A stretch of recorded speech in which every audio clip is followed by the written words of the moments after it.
जय हिंद दोस्तों, स्वागत है आपका अपने YouTube चैनल रक्षा डिफेंस इंस्टीट्यूट में। तो आज पढ़ने वाले हैं मेंसुरेशन की पहली क्लास।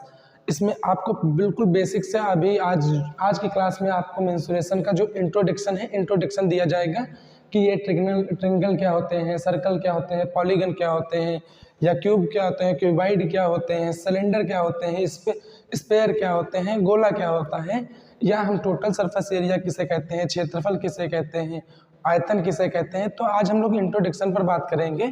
अगले क्लास में हम लोग इसका जो फार्मूले वगैरह हैं उस पर बात करेंगे। तो सबसे पहले बात करते हैं मेंसुरेशन या क्षेत्रमिति। जैसा कि नाम से समझ में आ रहा होगा, क्षेत्रमिति यानी कि किसी भी क्षेत्र का मापना। क्षेत्र मिति का मतलब होता है मापना। तो किसी भी क्षेत्र का मापन करना या मेजरमेंट करना। किस क्षेत्र का, जैसे त्रिभुज होगा, कोई हमें आकार दे दिया जाएगा जैसे गोला बना दिया जाएगा या वृत्त बना दिया जाएगा, या हमें एक बाल्टी दे दी जाएगी, इसका एरिया पता करना होगा, वॉल्यूम पता करना होगा। तो इस टाइप से हमें इसमें क्या होता है, हम कहीं ना कहीं क्षेत्रफल का मेजरमेंट करते हैं। ठीक है। अब मेंसुरेशन में होता क्या है, एक होता है 2D और 3D। ये 2D होता है, 3D होता है। तो 2D और 3D क्या होता है, 2D में हमेशा याद रखते हैं लंबाई होगी और चौड़ाई होगी। ठीक है।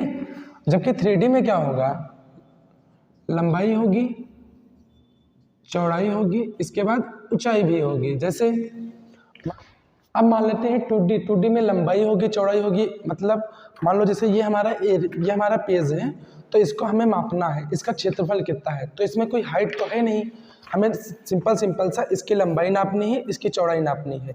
इसमें कोई हाइट नहीं है। तो जिसमें हाइट नहीं होती है उनको 2D कहते हैं। मान लो इसी पेज को हम इस तरह से फोल्ड कर देते हैं। अब हमें एरिया पता करना है, इसका भी, ये जो गोल हाइट भी है इसका भी। तो हमारा ये क्या हो जाता है, 3D। तो 2D में क्या होता है, 2D में होता है लंबाई इंटू चौड़ाई।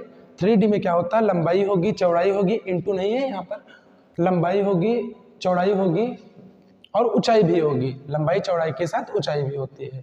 ठीक है। तो 2D और 3D में हमें डिफरेंस समझ में आ गया होगा। इसके बाद 2D में हमें पढ़ना क्या क्या है और 3D में पढ़ना क्या क्या है, इस पर बात करते हैं। सबसे पहले हम पढ़ेंगे त्रिभुज या ट्रायंगल पढ़ेंगे। अब त्रिभुज क्या होता है, कोई एक ऐसी आकृति होती है जो 3 रेखाओं से घिरी हुई होती है। जैसे इस टाइप से बना होता है, या इस टाइप से बोल दो, किसी टाइप से बांध दो। ऐसी आकृति जो 3 भुजाओं से या 3 साइड से या 3 रेखाओं से घिरी होती है, उनको त्रिभुज कहते हैं। ठीक। फिर क्वाड्रिलेटरल, इसे क्या कहते हैं, चतुर्भुज। इसमें क्या होगा, एक ऐसा आकार होगा, कोई 4 भुजाओं से घिरा हुआ होगा। ठीक है। फिर सर्कल क्या होता है, सर्कल होता है, इसमें साइड वगैरह नहीं होती हैं, अब इसमें रेडियस होती है। ठीक है। सर्कल सबको पता होगा। फिर पॉलीगन क्या होता है, पॉलीगन का मतलब है बहुभुज, कि इसके अंदर त्रिभुज भी आता है, चतुर्भुज भी आ जाएगा, 5 भुजाओं से घिरा भी आ जाएगा, 6 भुजाओं से घिरी हुई आकृति भी आ जाएगी, 7 भुजाओं से घिरी हुई आकृति आ जाएगी। ठीक। 8 भुजाओं से घिरी हुई आकृति आ जाएगी। ठीक है। तो बहुभुज में बहुत सारी साइड्स हो सकती हैं, बहुत सारे इसमें क्या एंगल हो सकने करने वाले हैं। अब हम लोग बात करने वाले हैं घन पर। क्यूब क्या होता है, क्यूब हम लोग मान सकते हैं, जैसे जो लूडो खेलते हैं, लूडो में पासा होता है, पासा जो होता है वो क्यूब के आकार का होता है। उसमें क्या होगा, लंबाई जो होगी, चौड़ाई होगी, ऊंचाई होगी, लेकिन इसमें तीनों चीजें बराबर रहती हैं। तो हमें इसमें समझ में आ गया होगा, जो पासा होता है वो क्यूब के आकार का होता है। ठीक है। तो कभी भी हमें उनसे क्यूब बोला जाए तो याद रखना, वो जो लूडो में पासा खेलते हैं वो होता है। इसके बाद क्यूबाइड क्या होता है, घनाभ जिसे कहते हैं। तो ईंट जो होती है, जिससे हम लोगों का मकान बनता है, मकान वगैरह, वो ईंट जो वो घनाभ होता है। ठीक है। तो घनाभ जब हमसे बोला जाए तो हम मन में एक बात सोच लेना है कि मन में जो है ईंट का आकार आ जाना चाहिए। ठीक है। इसके बाद हम बात करते हैं सिलेंडर की। बेलन क्या होता है, जैसे नाम ही समझ में आ रहा होगा, सिलेंडर। तो सिलेंडर जो होता है वो बेलनाकार का होता है। ठीक है। तो वो क्या होगा, बेलन। फिर हेलो सिलेंडर क्या होता है, खोखला बेलन। खोखला बेलन क्या होता है, उसी सिलेंडर को बीच से काट दिया जाए, केवल मोटाई रह जाए तो वो क्या हो जाएगा, खोखला बेलन हो जाता है। इसके बाद गोला क्या होता है, गोला जैसे हम लोग गेंद खेलते हैं, लेदर की जो गेंद होती है क्रिकेट में, वो हमारे गोला के आकार की होती है। ठीक है। लेकिन वही जो हम लोग अपना टेनिस बॉल से खेलते हैं, वो खोखला गोला होता है। जिसे हॉलो स्फीयर कहते हैं, ठीक है। वो कैसा होता है, जैसे देखे होंगे रबड़ वाली जो गेंद लाते हैं वो फूट जाती है तो उसके अंदर कुछ नहीं भरा होता है, ठीक है, वो ठोस नहीं होती है। तो स्फीयर क्या होगा, गोला, वो ठोस रहता है। जैसे कि हम बात कर लें लेदर की बॉल की। फिर हॉलो स्फीयर क्या होगा, खोखला गोला कौन सा होगा, जो हम लोग टेनिस वाली बॉल लाते हैं वो खोखला गोला होता है। इसके बाद अर्धगोला, जिन्हें हेमिस्फीयर कहते हैं। अर्धगोला में क्या होगा, अर्धगोला जो होता है हमारा जैसे कटा हुआ तरबूज या कटा हुआ सेब कह सकते हैं, या जो हम लोग टेनिस की बॉल खेलते हैं उसको बीच से काट दें तो क्या हो जाएगा, वो अर्धगोला बन जाता है, ठीक। इसके बाद प्रिज्म। प्रिज्म क्या होता है, प्रिज्म होता है, हम लोग छोटे पर ऐसे इस टाइप से झोपड़ी बनाया करते थे, ठीक है, इस टाइप से। तो वो ये हमारा जो होता है ये प्रिज्म होता है, ठीक है। जो हम लोग झोपड़ियां बनाया करते थे मकान के ऊपर इस टाइप से, वो हमारे क्या होता है, प्रिज्म होते थे। इसके बाद शंकु। शंकु का आकार कैसा होगा, शंकु होता है इस टाइप से,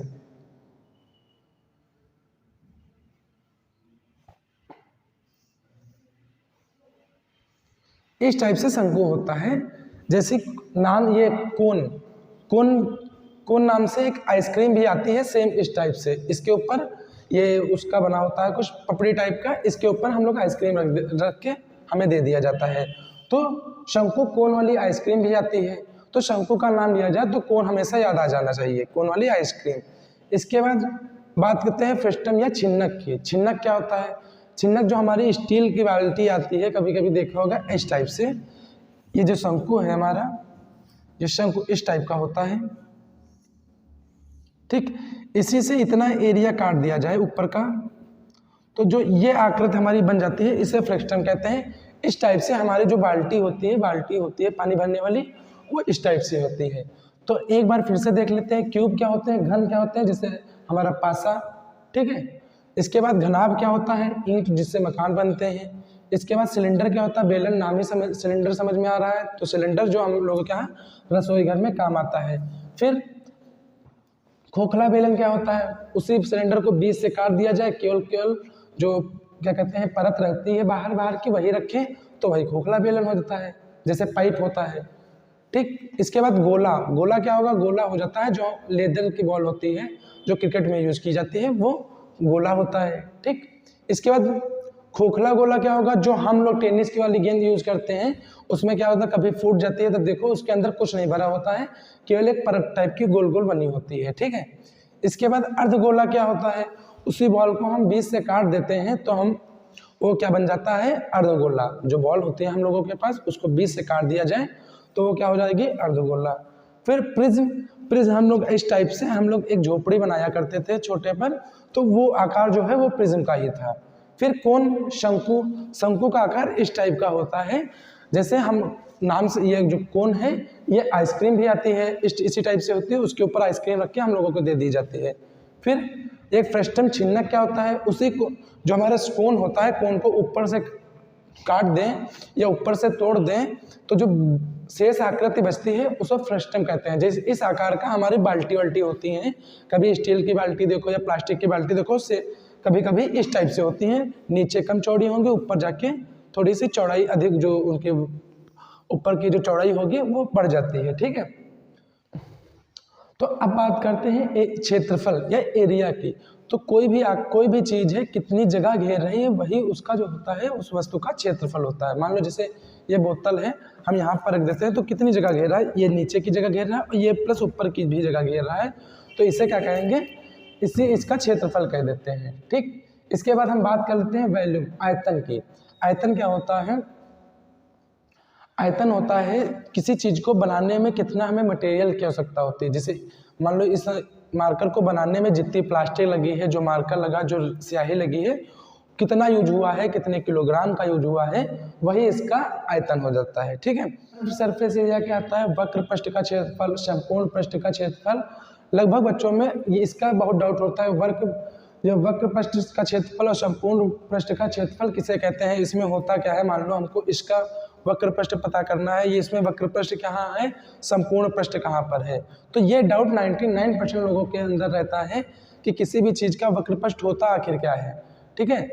तो इसको नॉर्मल सा याद कर सकते हैं, किसी भी आकृति का जो भी आकार होगा या भी किसी भी आकार का, जैसे मान लो ये हमारा ये मार्कर है, इसका हमें वक्रपष्ट बताना है, तो इसका जो बेस का क्षेत्रफल है, बेस का ये हटा देते हैं, ऊपर टॉप का जो क्षेत्रफल है वो हटा दे, बाकी जो बचता है इसका क्षेत्रफल जो है वक्रपष्ट होता है, ठीक है।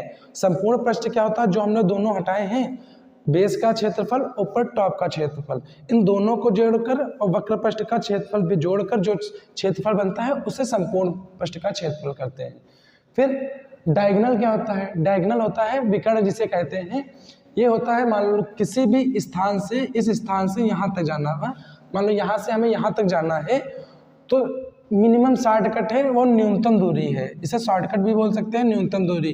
हमें इस पॉइंट से इस पॉइंट पे जाना होगा तो सबसे मिनिमम दूरी जो होगी वो ये विकर्ण हो जाती है, ठीक है। फिर अब बात करते हैं, बहुत कंफ्यूजन होता है इसमें पेरीमीटर एंड सर्कमफेरेंस में, जिसे हम परिमाप और परिधि कहते हैं।